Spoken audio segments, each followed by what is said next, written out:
I believed I had the perfect family until I realized I was the only one not in on their plan. Hi, I'm Leo, 30, and 5 days ago I found out my fiancée and my younger brother have been having an affair for 3 years, and tomorrow, they were planning to disappear together with $42,000 from our joint savings. Their plan was perfect. Until I found Tyler's laptop. We were supposed to get married in the spring. Emma and I had been together for 6 years. She was smart, driven, gorgeous. Everyone loved her. My brother Tyler? He was the golden boy of the family. Talented, charming, the kind of guy who walked into a room and made everyone like him. I always thought I got lucky being close to them both. Turns out I was just their favorite idiot. Here's how I found out. Emma had gone out for drinks with her friends. Tyler was supposed to be working late. I was home alone and my phone died while I was trying to submit a project for work. Emma's laptop was password protected. Mine was updating. But Tyler's laptop? He'd crashed on our couch the night before and forgot it when he left for work that morning. He left it wide open on the coffee table. I wasn't snooping. I want that on record.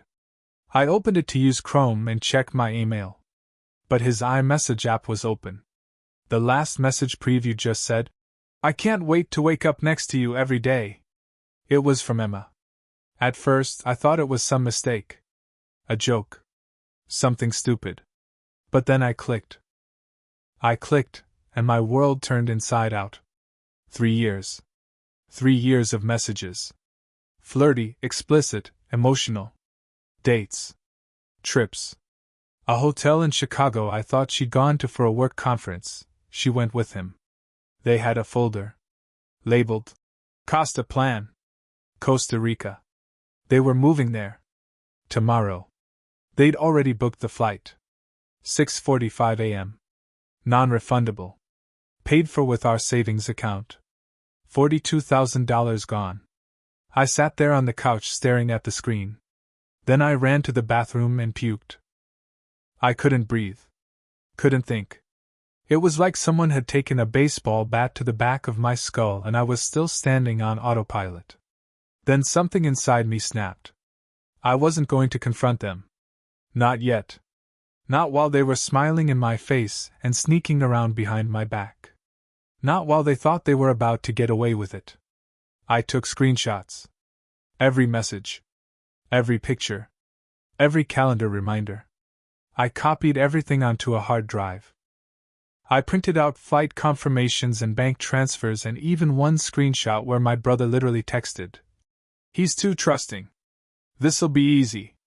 You're damn right I'm trusting. But I'm not stupid. And now they're going to learn that the hard way.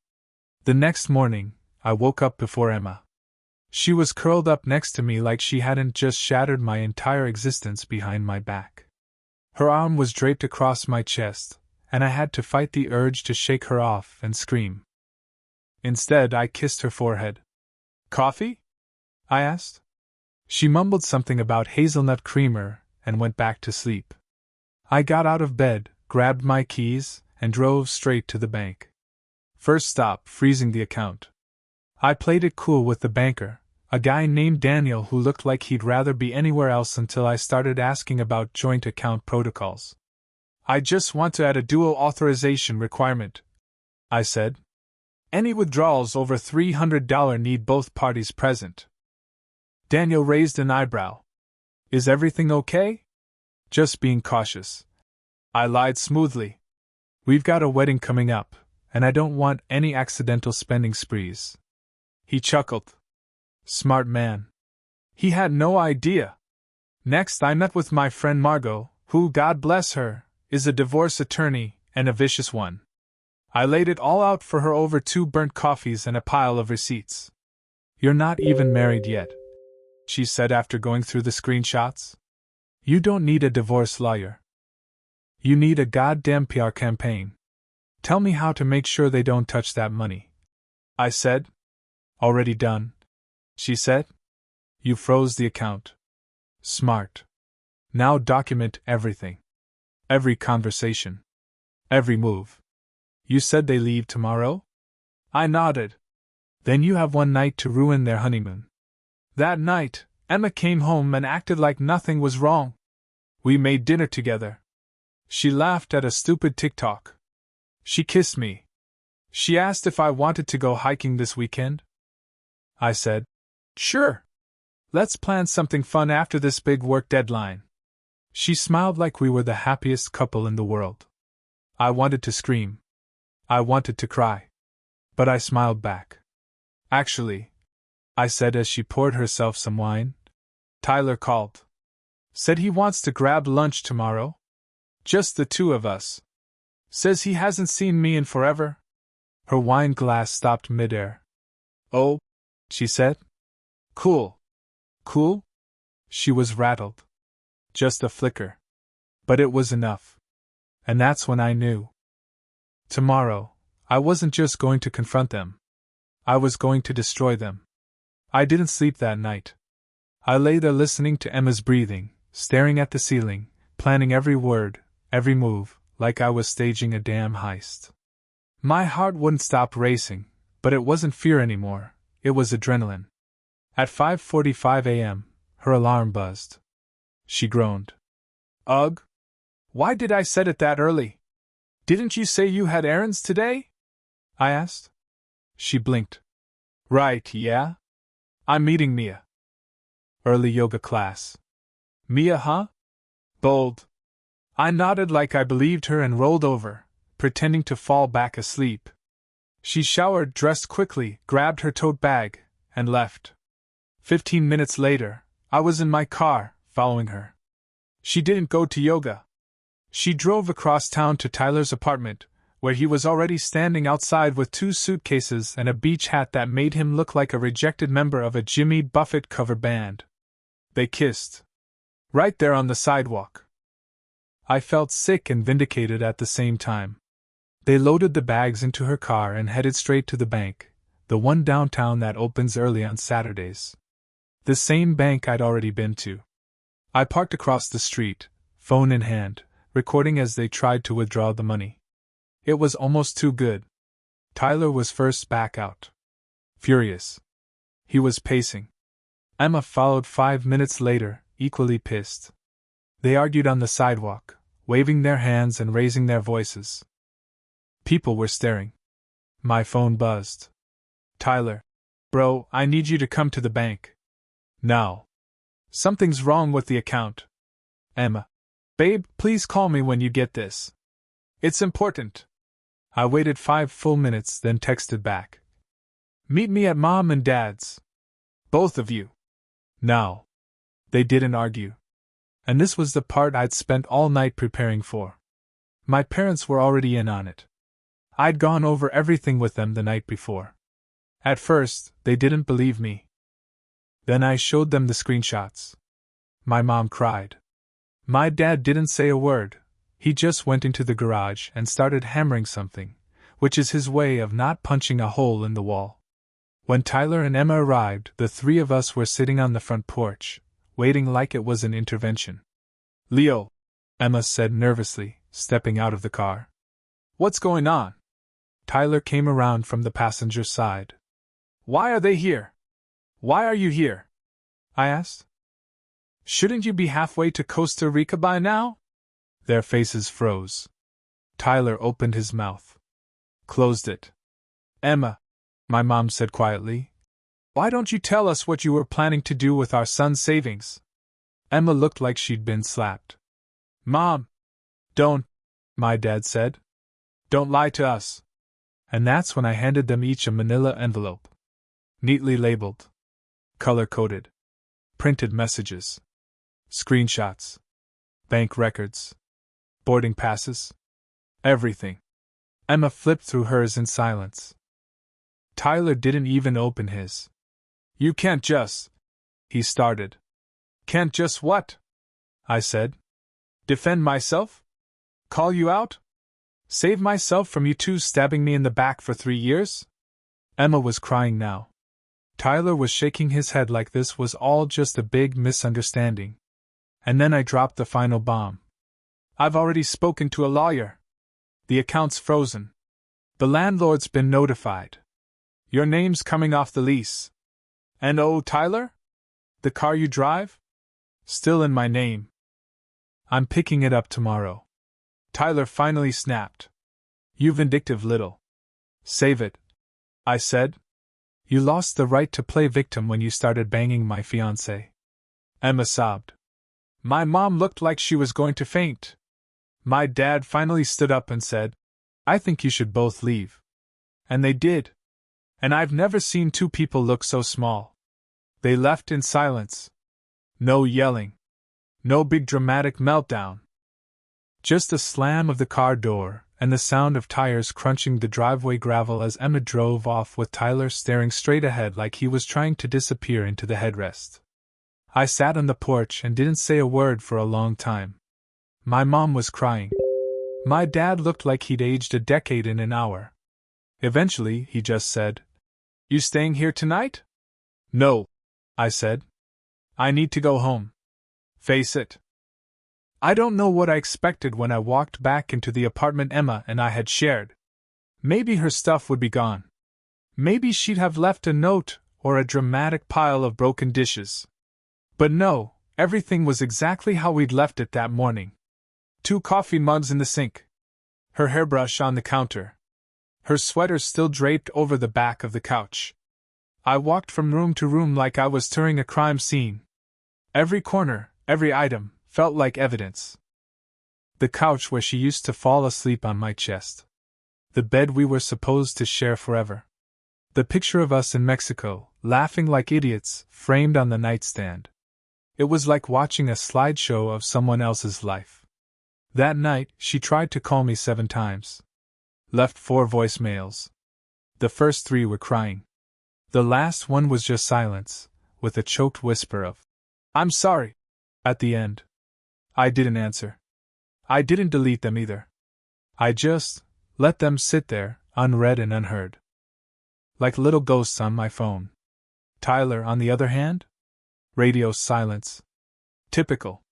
But it wasn't over yet. The next morning, I got a call from Emma's best friend, Zoe. She never liked me. Always acted like I was a boring project Emma was pretending to love. But now, her voice was shaking.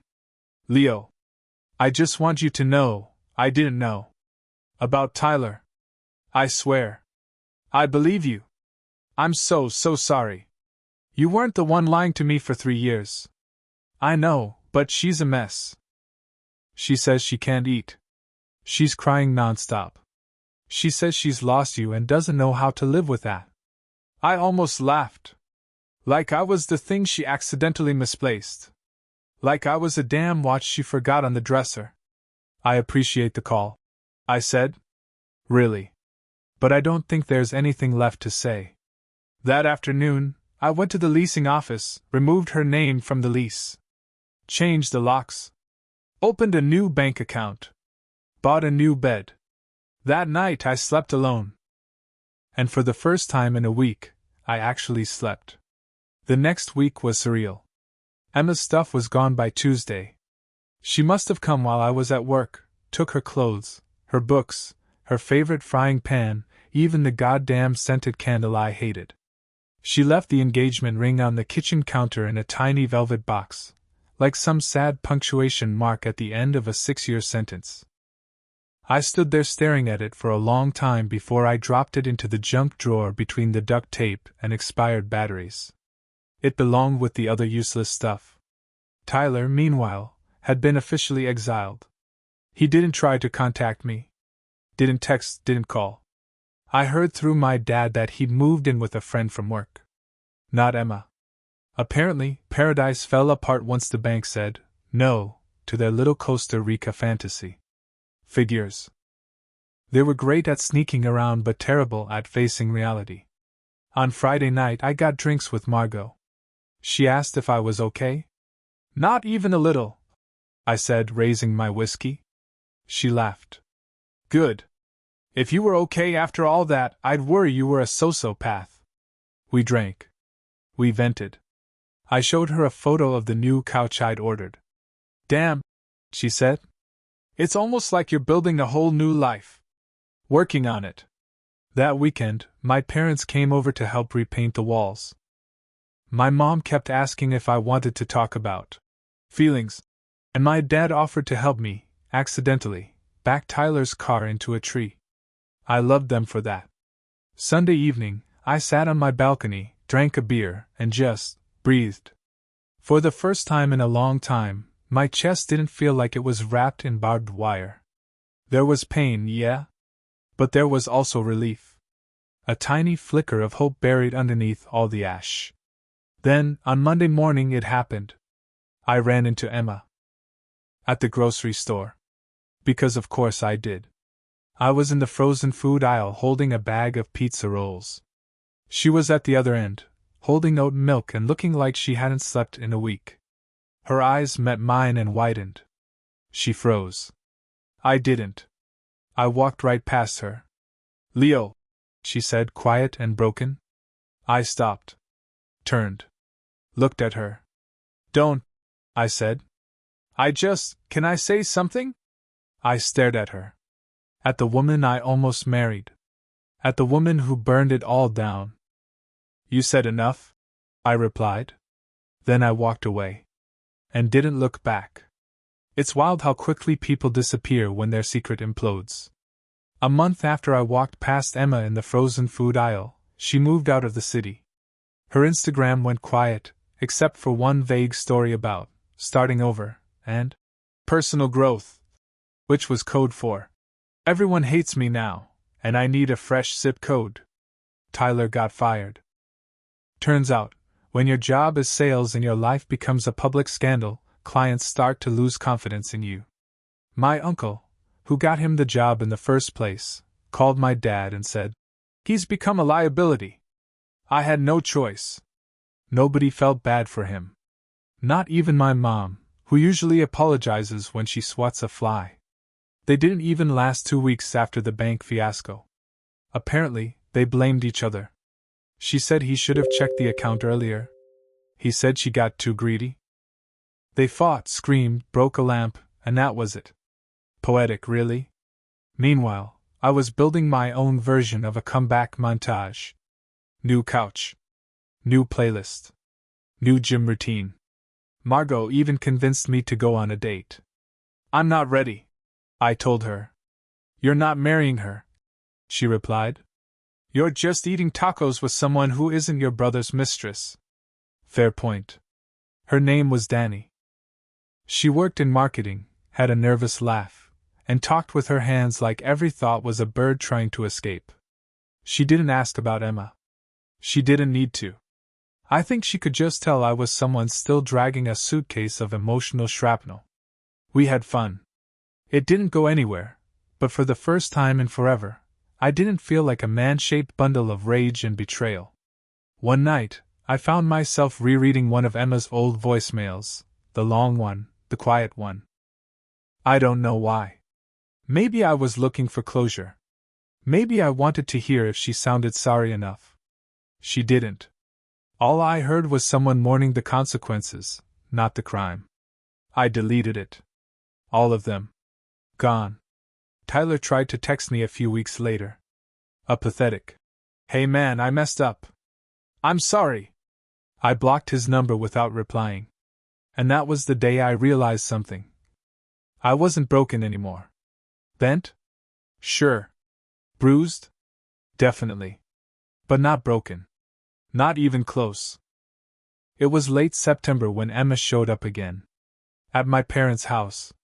I wasn't supposed to be there, just stopped by to help Dad fix the garage door, which of course meant I was the one holding the flashlight while he swore at the spring system.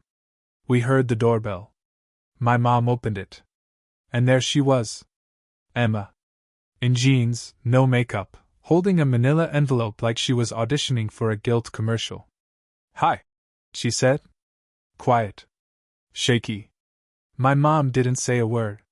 Just stepped back and let her in. She walked into the kitchen and froze when she saw me. I froze too. Dad muttered something about needing a wrench, and ghosted out of the room like it was on fire. Emma looked thinner. Paler. Like someone had drained all the confidence and sparkle out of her and replaced it with guilt and regret. "Can I talk to you?" she asked. Here's good, I said. Whatever it is, say it. She took a deep breath and handed me the envelope. It's everything, she said. Emails. Receipts. Screenshots. Proof. In case you ever want to press charges. I didn't open it. I'm not pressing charges. I know. But you could. And you'd win. I wanted to give you everything. To show I'm not hiding anymore. I nodded slowly. Okay. She looked down at her hands. Picked at a cuticle. I lost everything. She whispered. You. Tyler. My friends. My job. My peace. I've been in therapy. I've been trying to figure out why I did what I did. How I became that person. I stayed silent. Let her sit in it. I was jealous, she said finally, of how much people loved you. How stable you were. How sure. I was drowning, and I clung to the first stupid thing that made me feel powerful. Tyler, I said flatly. She nodded. You don't have to forgive me, she added quickly. God, I don't even expect that. I just wanted you to know that I'm trying. And that I am so sorry. I waited a beat. Then another. Then I said, You ever look at someone and realize you don't know who they are? That's what it feels like, standing in front of you right now. She winced. I know. And I loved you, I continued. I really loved you. I was going to marry you. I would have done anything for you. I know, she whispered. And you blew it. You lit it all on fire. For what? For excitement? For my brother? I wasn't thinking straight. You were thinking very clearly. I cut in. For 3 years. She nodded, tears spilling over. I deserve that. We stood there for a long moment. I don't hate you, I said. She looked up, surprised. I thought I did. But I don't. I don't love you either. You're just someone I used to know. Her lips trembled. That's fair. She left without asking for a hug, without asking if we could ever be friends. She just walked out the door, and this time, I didn't watch her go. I turned to my dad, who was pretending to be busy with a wrench. Garage doors fixed, he said. We both knew it never needed fixing. 6 months later, I was sitting on a sun-warmed bench outside my favorite coffee shop when my phone buzzed. It was a text from my mom. Guess who's engaged again? There was a photo attached, Tyler, holding hands with some new woman I'd never seen. Blonde, model pretty, probably unaware she was dating a man who once tried to steal his brother's life. I stared at it for a second, then just laughed. Not bitter. Not angry. Just amused. The kind of laugh you have when the final puzzle piece falls into place, and all it shows is a clown holding a flaming sword. I put the phone down. Took a sip of my coffee. Kept scrolling. Because here's the thing. I moved on. I really, actually did. After everything, after the lies and the betrayal and the heartbreak, after watching the two people I loved most become strangers, I didn't just survive. I rebuilt. I moved into a new place. Smaller, but mine. With creaky floors and a leaky faucet, and not a single memory of Emma or Tyler lingering in the walls. I changed jobs. Something more creative. Less soul-sucking. Something that made me look forward to Mondays again. I started dating again, slowly, awkwardly, but with a kind of wide-eyed honesty I didn't know I still had in me. And then, one night, over drinks and bad karaoke, I met Maya. She was funny. Smart. Didn't take herself too seriously. When I told her what happened, condensed, with the names changed to protect the guilty, she blinked and said, Damn. That's some soap opera **T right there. We've been together almost a year now. She knows everything. The whole mess. She didn't flinch. You're not broken, she told me once. You're just thoroughly pressure tested. And she was right. Emma never reached out again. Tyler tried once, sent a Christmas card that said, "Hope you're well," like we were coworkers who used to share a printer. I didn't respond. Because some doors don't need to be slammed shut. They just need to be gently, permanently locked. Now, every time someone asks me how I got over it, I give them the same answer. I didn't. I grew over it. I outgrew them. Their lies. Their games. Their poison. I built a life so full of joy and peace that there's no room left for what they did to me. That's the real revenge. Not the confrontation. Not freezing the account. Not catching them red-handed. The real revenge is waking up next to someone who loves you out loud. Who shows up. Who stays. The real revenge is being okay. Better than okay. And I am. God, I really am.